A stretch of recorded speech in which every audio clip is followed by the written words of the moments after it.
This is the third section of a three-section module covering centrifugal compressor principles. In this section, we'll look at various drivers and methods of coupling them to the compressors.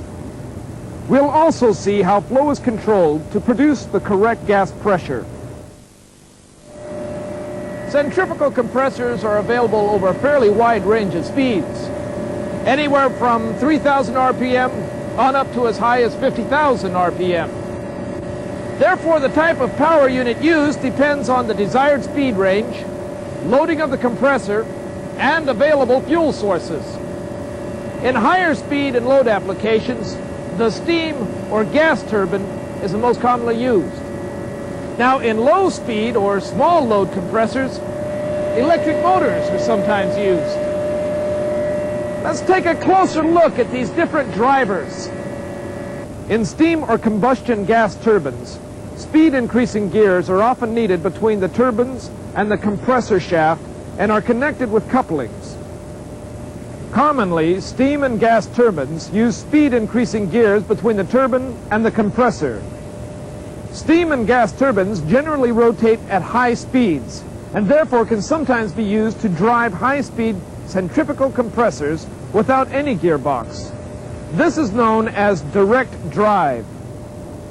Turbines are also variable speed drivers that use governors to keep their speed constant and control the amount of steam or gas that's supplied to the turbine during operation. Turbine speed is measured by a control mechanism that actuates a throttle valve to increase or decrease the supply of steam or gas to the turbine. In compressors driven by electric motors, speed is generally limited to around 3,600 RPM. In these cases, the electric motor may be coupled directly to a low-speed centrifugal compressor. To operate the centrifugal compressor at higher speeds, the motor must be coupled through a speed-increasing gearbox. This is known as a gear drive.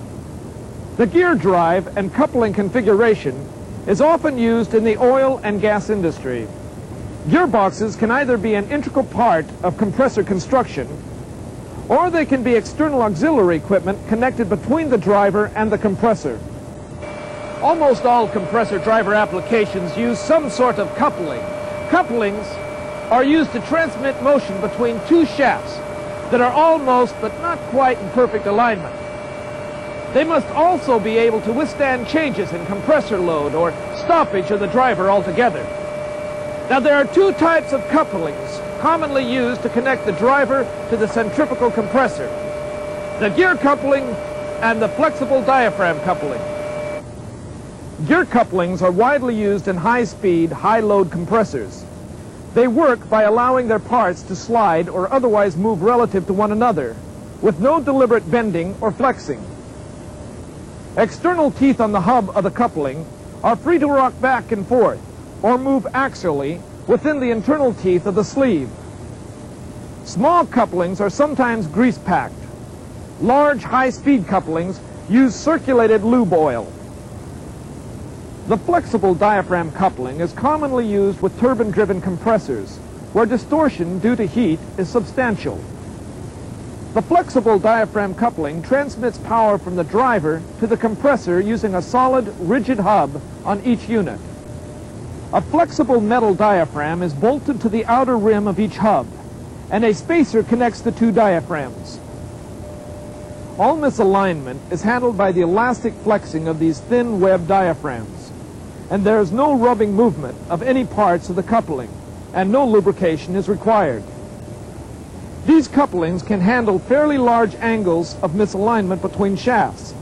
However, this coupling can tolerate only slight changes in back and forth movement of shafts.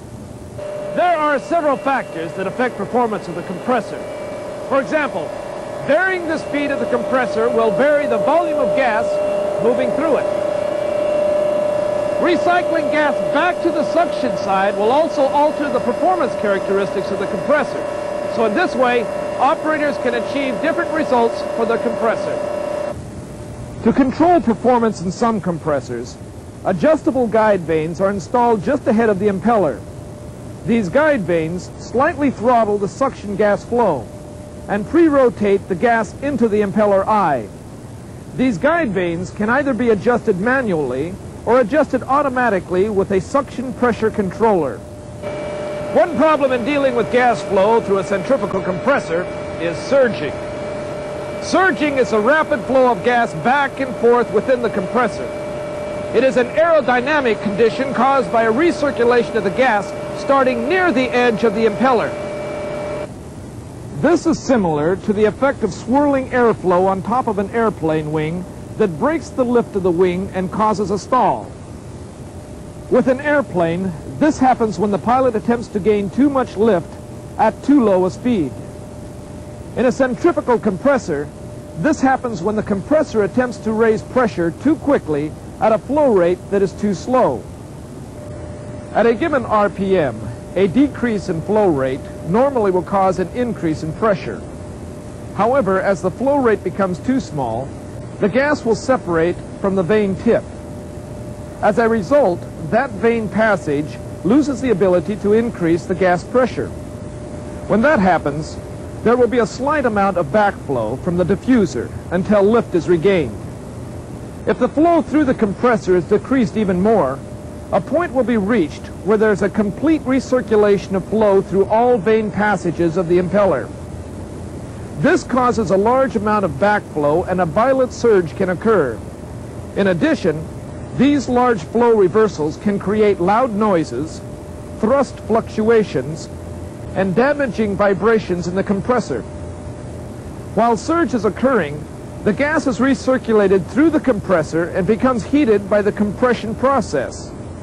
As the gas recirculates back to the impeller into lower pressure, it retains that heat. As it is recompressed to its original high pressure, additional heating takes place. If this is allowed to continue unchecked, the gas will become hot enough to cause a bearing or seal failure. A thrust bearing failure can be caused by thrust reversals that occur from the rapid and violent recirculation of the gas. Sometimes these thrust reversals are so violent they can exceed the load capability of the thrust bearing, causing it to fail. This combination of thrust bearing failure and overheating can be catastrophic to the centrifugal compressor. So some kind of protection must be used to prevent this from happening. That's why you'll find most compressors use a surge detection system. The surge detection system senses discharge pressure variations and initiates a compressor shutdown in the event of a potentially serious condition. A surge control system can also be installed that allows discharged gas to be recirculated outside the compressor to the suction side. The objective here is to keep the flow above the surge point. An anti-surge control valve in the recycle line is regulated with a flow controller that senses the rate of the gas flowing into the compressor. If the flow rate is less than the set point, the valve opens and allows enough recycled gas to enter the suction port to keep the compressor flow rate above the surge point. In addition to anti-surge protection systems, other safety devices are commonly installed on centrifugal compressors and their auxiliary systems. Drivers, for example, must have their own protection devices to prevent them from being damaged by overload conditions. Electric motors are protected from overloads and overheating by thermostats and circuit breakers.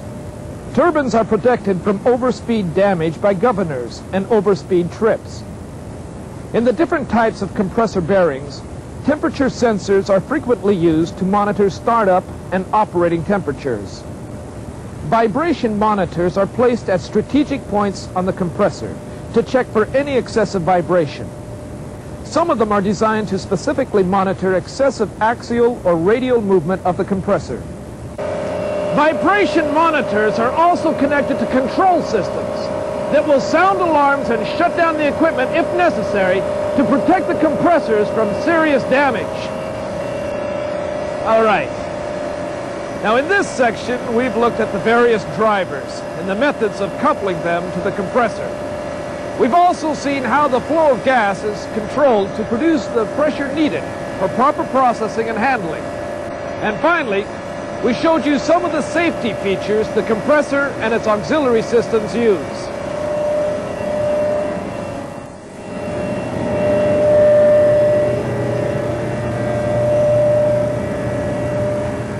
Well, that wraps up this module on centrifugal compressor principles. By now, you should have a fairly good understanding how centrifugal compressors do the job of compressing gas and how they're configured for use in the oil and gas industry. Take some time and think about everything we've covered. Then answer the questions in your student manual. If you have any questions, play the tape again or ask your instructor. See you next time.